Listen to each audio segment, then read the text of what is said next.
তোলাবাজি অপহরণের অভিযোগ, কোচবিহারে গ্রেপ্তার বিজেপি নেতা। জালে বিজেপির তুফানগঞ্জ ৪ নম্বর মণ্ডল সভাপতি বিশ্বজিৎ তালুকদার। গতকাল বক্সিরহাট থানার পুলিশের হাতে গ্রেপ্তার বিজেপি নেতা।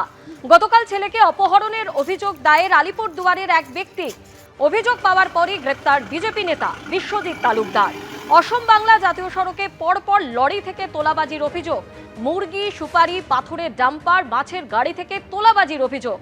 তোলা না দেওয়ায় অপহরণ অভিযোগ আলিপুরদুয়ারের বাসিন্দা। একদিকে যেমন টুলু মণ্ডলের দুই শালকের বাড়িতে পুলিশ অফিসাররা তারা তল্লাশি অভিযান চালাচ্ছেন, আর অন্যদিকে অনুব্রত মণ্ডলের প্রাক্তন দেহরক্ষী সাইগাল হোসেন, তার বাড়িতেও কিন্তু পুলিশি অভিযান চলছে।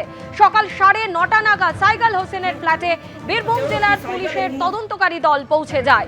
টুলু মণ্ডলের ডিসিআর জালিয়াতির সূত্রে এই তল্লাশি অভিযান দাবি তদন্তকারীদের। সরাসরি আমাদের প্রতিনিধি ভাস্কর মুখোপাধ্যায় আমাদের সঙ্গে রয়েছেন।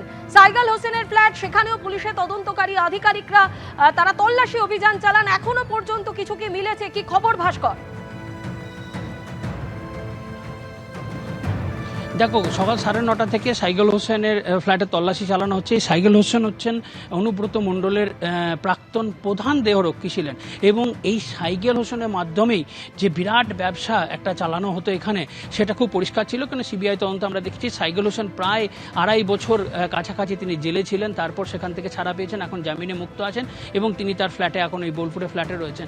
এবং তিনি মূলত এই মুহূর্তে যেটা আমরা জানতে পেরেছি পুলিশ সূত্রে, যে তার একটি পেট্রোল পাম্প রয়েছে ইলামবাজারে, সেই পেট্রোল পাম্প ব্যবসার সাথে আর কোনোভাবে কিছু জড়িত কিনা সেই বিষয়টি পুলিশ খতিয়ে দেখছে। এবং একইভাবে এই যে মিঠু শেখের স্ত্রী, তিনি সরাসরি জানালেন যে সাইগাল হোসেন হচ্ছে টুলু শেখের আত্মীয়, তাই তার বাড়িতে যে তদন্ত হবে এটাই স্বাভাবিক। তার মানে একটা জিনিস খুব পরিষ্কার, এই সাইগাল হোসেন হচ্ছে টুলু মণ্ডলের আত্মীয়, এবং তার যে টুলু মণ্ডলের যে ব্যবসা, বিরাট ব্যবসা, সেই ব্যবসার সঙ্গে কোনো না কোনোভাবে এই সাইগাল জড়িত রয়েছে।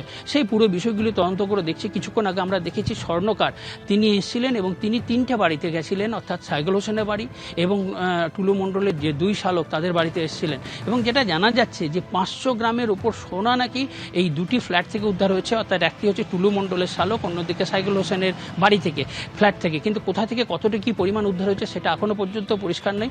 স্বর্ণকার যেটা জানিয়েছেন যে তাকে ডাকা হয়েছিল, যে তার বাড়ি থেকে যে সোনা উদ্ধার হয়েছে সেই সোনাগুলি আসল না নকল সেটা দেখার জন্য তাকে ডাকা হয়েছিল, এবং ওজন করার জন্য বলা হয়েছিল। তিনি সেগুলো ওজন করে দেখেছেন, এবং যে সোনাগুলির উদ্ধার হয়েছে মূলত সেগুলি গয়না সোনা, এবং তার যে পরিমাণ সেটা হচ্ছে 500 গ্রামের মতো 2টি ফ্ল্যাট থেকে। কিন্তু এখনও পর্যন্ত সেখান থেকে কোনো টাকা উদ্ধার হয়েছে কিনা বা অন্য কোনো তথ্য উদ্ধার হয়েছে কিনা সেটা পরিষ্কার নয়। কিন্তু আমরা দেখলাম মিঠু শেখের বাড়ি থেকে সেখানে কিন্তু পুলিশ কিছুই পায়নি। যখন তারা যাচ্ছিল তখন তাদের হাতে শুধু কেবল যে জেরক্সের মেশিন, অর্থাৎ প্রিন্টার তারা নিয়ে এসেছিল পুলিশ, সেই প্রিন্টার নিয়েই পুলিশ এখান থেকে বেরিয়ে গেলেন। ধন্যবাদ ভাস্কর।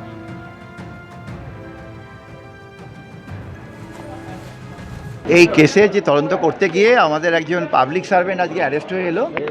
তিনি বিএলআরও ডিপার্টমেন্টের হেড ক্লার্ক আছেন, এবং তার থেকে যে ধরনের এভিডেন্স পেয়েছে তার বেসিসে আমরা 10 দিনের পিসি পেয়ার চেয়েছি। কোর্ট 6 দিনের পেয়ার অ্যালাউ করেছে। 21 তারিখে আবার ওনার প্রোডাকশনের ডেট আছে। টুলু মণ্ডল এবং লোকেরা বিএলআরওকে বিভিন্ন সময় যে টাকা পয়সাগুলো দিত, সেই টাকা পয়সাগুলো কারা পেতো আর কারা কোন গেটে কাজ করতো সেই ব্যাপারে তদন্ত করতে গিয়ে এনার নাম উঠে এসছে। এখনও পর্যন্ত ওনার কাছ থেকে 5টা মোবাইল ফোন এবং আরও কিছু ডকুমেন্ট উদ্ধার হয়ে এসছে। আমাদের ইনভেস্টিগেশনটা চলছে ভেরি আর্লি স্টেজ। ইনি বিএলআরও হেড ক্লার্ক ছিলেন, এবং উনি ওইখানে বিভিন্ন সময় ওই গেটগুলোতে উনি পোস্টেড ছিলেন। বাকি আমাদের তদন্তে উঠে আসে। বড় বড় মাথাদের তো ধরলেন না। একটা নিরীহ তাকে যদি ডিউটি এনরোল করে যে আপনি ওই ডিউটিটা করুন, তার ডিউটি করতে বাধ্য। অফিসার কথা বলতো, ওই অফিসারকে ধরলো না, যে দিলেন বিএলআরও, এরা বিএলআরও যে কর্মী। এটা টোটালি ফলস। ওকে সিন্ডিকেট চালাবার কোনো ক্ষমতাও নেই।